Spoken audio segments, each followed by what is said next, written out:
And let's take a look at investors, because even if you think, look, it's absolutely fine, there are those who would invest in Malaysia but choose not to do so. And here's an emerging markets fund manager has cashed out most of his fund's investment in Malaysia because he says the problem is that the Malays would do a lot better as well if there weren't the restrictions. They've got the resources, they've got the people, they're just not harnessing them in the right way. And he suggests you roll back those measures to encourage entrepreneurial energy. And that was Mark Mobius, who's a fund manager with Franklin Templeton. I think what he's saying, if there are 10 fund managers, there is one fund manager that say in that way, then I think he is entitled to his own view. But I think the majority of fund managers find that Malaysia is a good place for investment. It is a good place that gives good returns on investment. The Malaysian economy has grown because of foreign investment. But why has it not grown as much as other countries? I think we're quite happy that it has grown for the last, if you look at it from double digits, now we have grown about 6%. But it's so slowing, that is not a bad growth. It's slowing, and your neighbouring countries are growing faster. No, there are times that our neighbouring countries grow slower and we grow faster. I mean, you can't take one particular moment and say, oh, this is going faster, therefore it is because of it.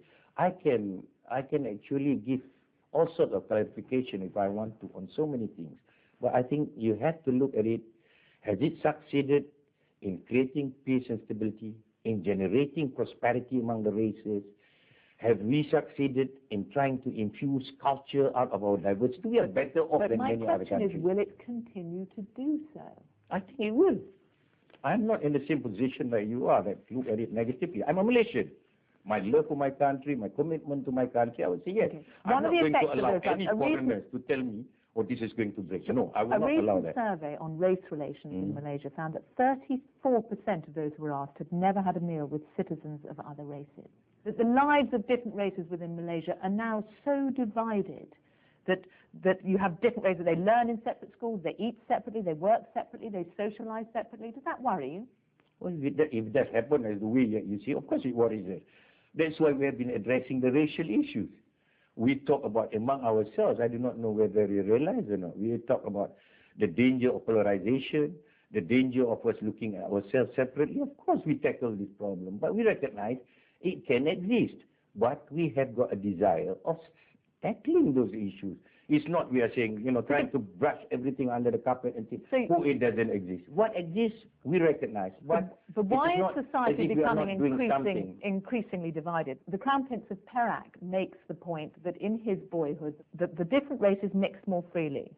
And he says some Malay majority schools have made the girls wear headscarves and even told people to avoid non-Malay homes. He points to this fact that lives are being lived more separately, increasingly so. I think that is a very good comment that he has made. He is as much responsible as all of us are. All of us have to find a way. That means we have identified the problems that we have. The fact that a person who wears a headscarf does not make a person an extreme. What we want to avoid is extreme behavior, whether of faith or culture or customs. We need to work together.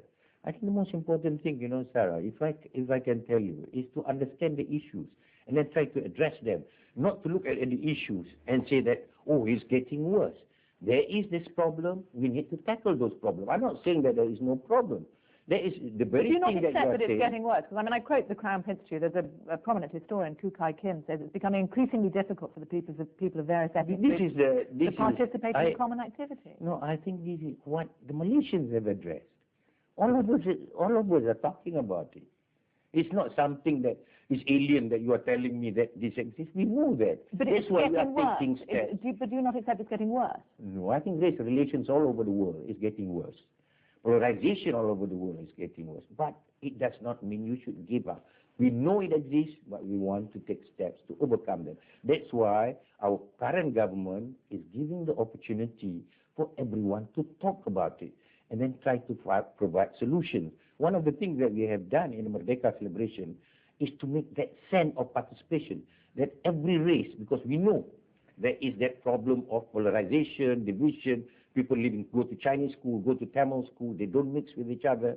So all these, we are handling and tackling them. I'm not going What are you going to do about the schools then? The schools, we need to overcome the problem of sensitivities. We wanted to establish the integrated school, where everyone study their language, study the medium of instruction under one schools.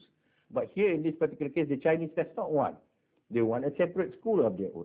So now what we have done in the national school, we have brought in that you can study Chinese, you can study Tamil, you can study other ethnic. You can't get that in other places. So I think we recognize there are problems, but it is not a problem that we cannot overcome. Article 11 of the Malaysian Constitution says every person has the right to profess and practice his religion. Increasingly, that seems to be becoming meaningless, is it? I don't think so. I don't agree with you. You are talking about practicing their own religion. Malaysia is one of the places that you can see the practice of multi-religion. In all religions exist in Malaysia. But if you are talking about, converting one person, there is a different issue entirely. Right, if a Muslim, it's a Muslim, and there have been some high-profile cases, and perhaps one of the most high-profile, Lena Joy, a Malay woman, she tried to convert to Christianity, and she wasn't allowed to. No, I think you have made the whole thing turn into something that is negative. Lena Joy wanted to change her name.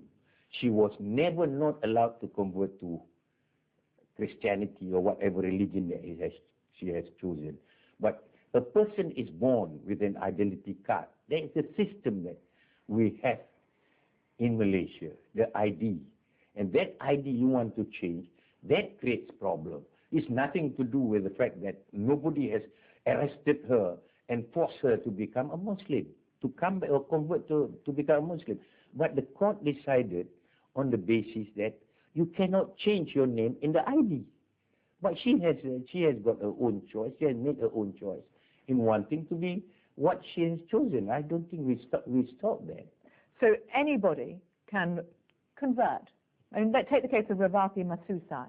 Now, she was a Muslim-born Malaysian woman who was sent to an Islamic rehabilitation center for 6 months because she tried to live as a Hindu. I think that happens all the time. For a Muslim, you have to look at the diversity. If you are a Muslim, you are converted or you choose to convert. We'll see whether that conversion is being done, she has entered into another religion, voluntary or not, then she will have that right, the choice, the option to decide on her own. I think if you pick up out of 5 million Malaysians, or there are about 12 million Malaysians who have professed certain religion, and there are 2 or 3 cases, I don't think it represents the whole country. And there are quite a number of issues that are more important, bigger than what you are describing. But if you describe out of one, then it becomes a whole picture. I don't think that's right.